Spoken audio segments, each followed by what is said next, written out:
73. 73% è la quantità di geni che noi esseri umani abbiamo in comune con un pesce zebra. Certo, questa quantità scende al 60 se ci confrontiamo ad esempio con le galline, ma sale al 90 se prendiamo come comparazione altri mammiferi come i topi. E pensate che il 60% dei nostri geni fa esattamente la stessa cosa che fanno i geni di fatto di una banana. Insomma, tutto questo per dire che è evidente che dal punto di vista biologico non sono i geni a fare l'umanità, a fare noi o a fare una banana. Nel nostro caso, forse, potremmo dire che sono i geni in interazione con l'ambiente. Ribalto la questione.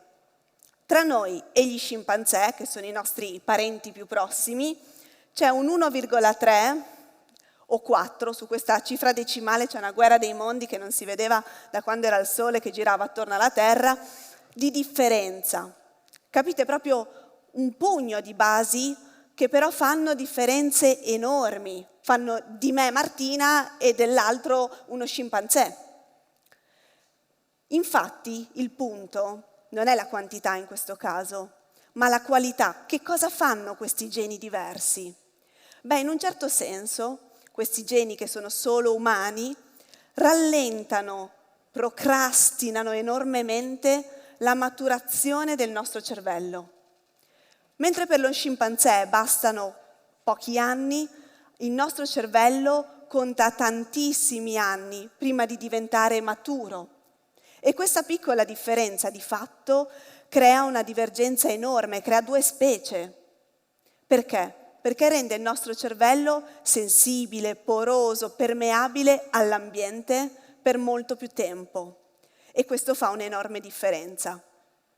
Siamo stati abituati a pensare alla nostra evoluzione come a una linea, una sequenza di ominidi più o meno glabri, più o meno eretti, no? Che camminano verso il loro brillante futuro evolutivo, che evidentemente tra l'altro si trova alla parte destra della pagina del sussidiario, e così, cioè in un solipsismo biologico ci sono solo loro, i loro corpi nel nulla.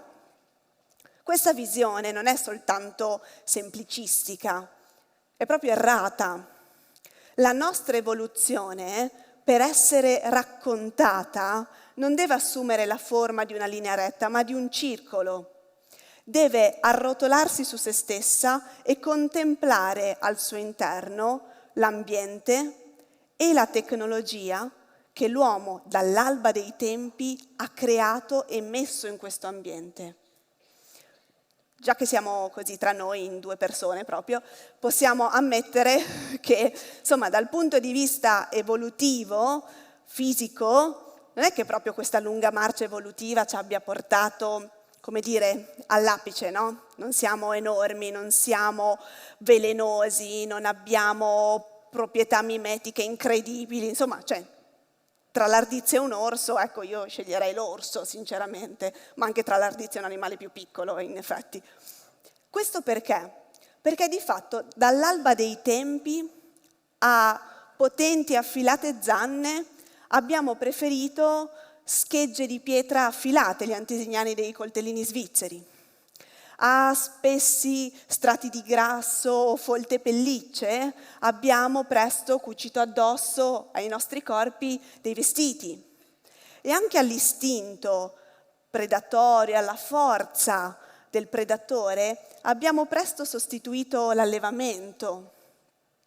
Quello che voglio intendere è che dall'alba dei tempi abbiamo trovato, noi come specie umana, più pratico, più comodo, salvarci le penne costruendo qualcosa nell'ambiente, creando una sorta di cuscinetto comodo che avvicinasse un po' l'ambiente alle nostre esigenze e ci semplificasse un po' la vita. Questo piuttosto che, ad esempio, cambiare primariamente e in prima battuta il nostro corpo. Ora, noi non siamo gli unici animali ad utilizzare degli strumenti. Ci sono delfini, ad esempio, che utilizzano delle spugne di mare per proteggersi il rostro quando nuotano e evitare ovviamente di ferirselo.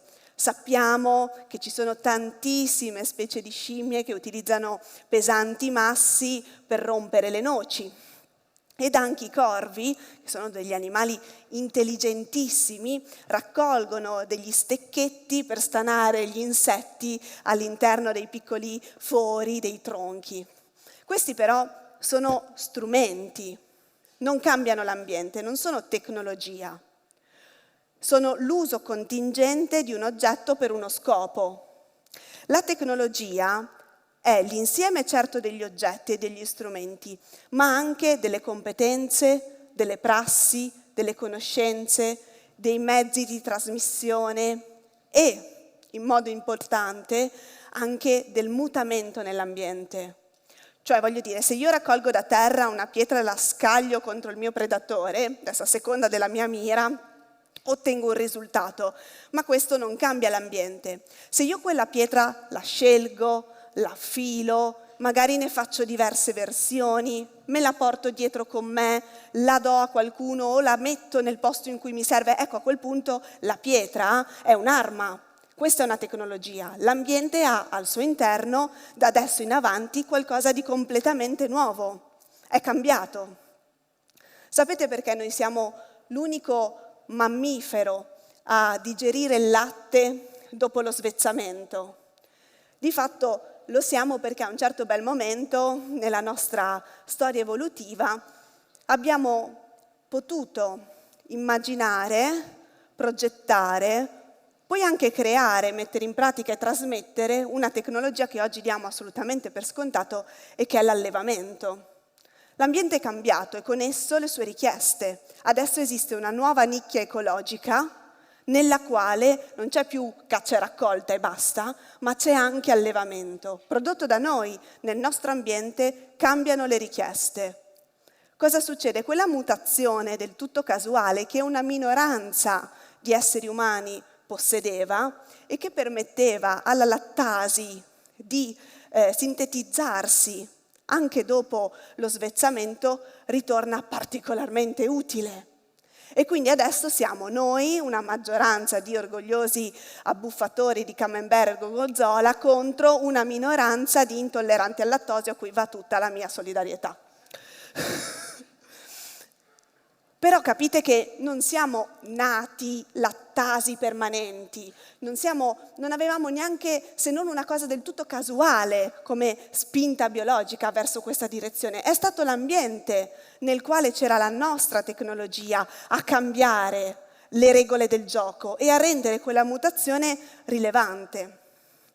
Ora, la cosa che fa andare in brodo di giuggiole me, in quanto, studiosa del cervello, è che questo gioco, questa circolarità, si esercita ancora di più se prendiamo in esame proprio il cervello.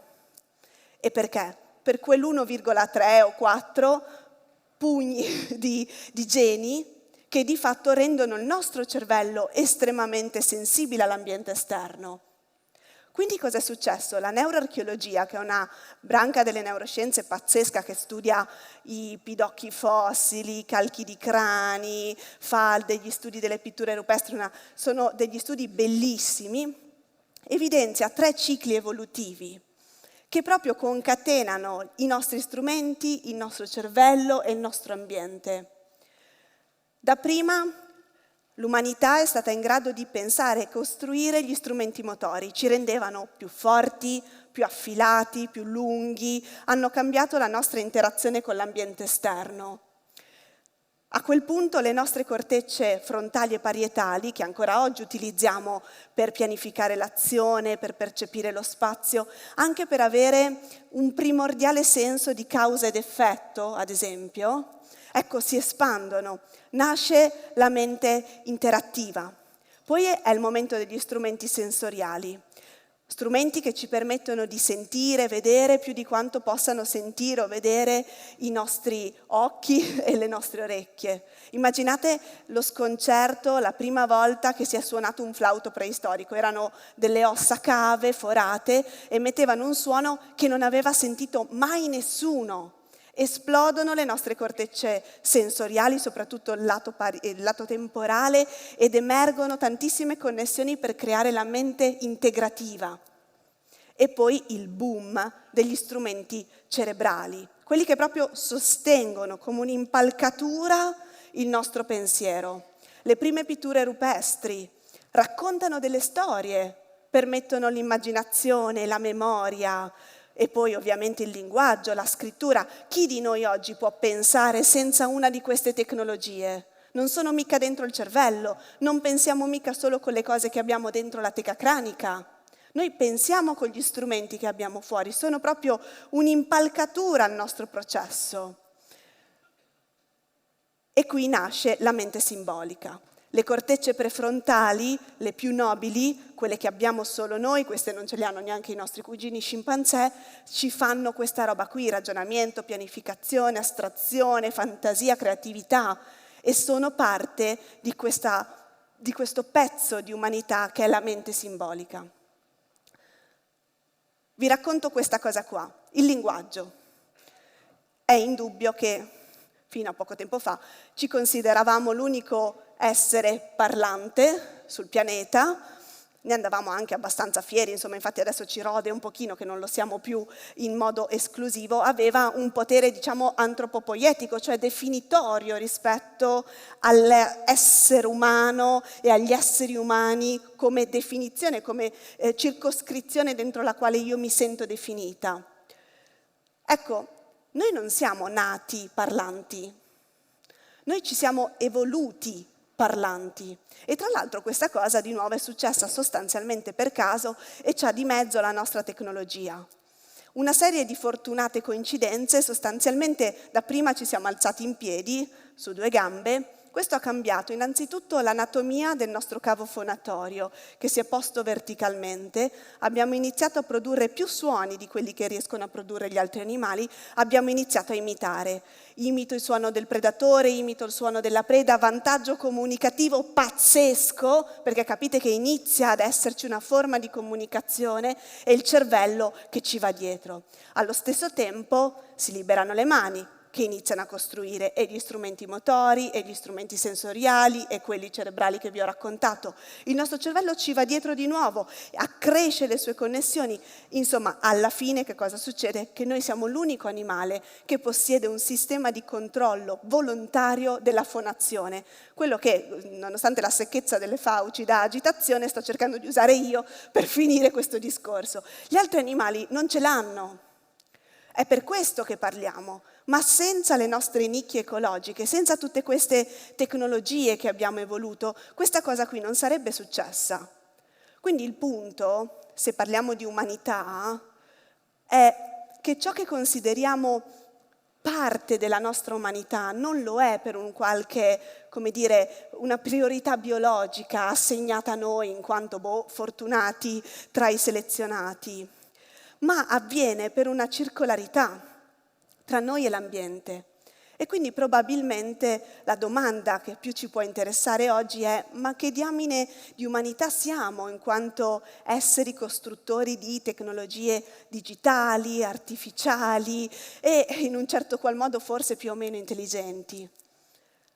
E io credo che per risolvere questo, guardandolo dal punto di vista delle ricerche che vi ho raccontato, la vera domanda sia: ma qual è la funzione che queste tecnologie abilitano nel nostro contesto? Cioè, qual è il cambiamento che portano nella nostra nicchia ecologica? Che cos'è che sta cambiando nel mondo grazie a queste tecnologie? Qual è la loro funzione?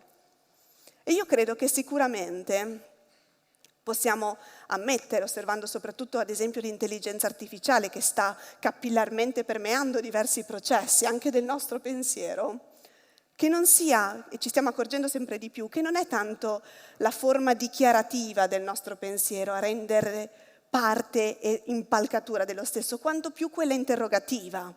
Stiamo capendo sempre di più che da buone domande nascono buone risposte, che l'impalcatura vera, no? Cioè è dove riesco a non sapere, vado dove riesco a non vedere e faccio la domanda e ho un interlocutore, in questo caso tecnologico, che sintetizza una risposta.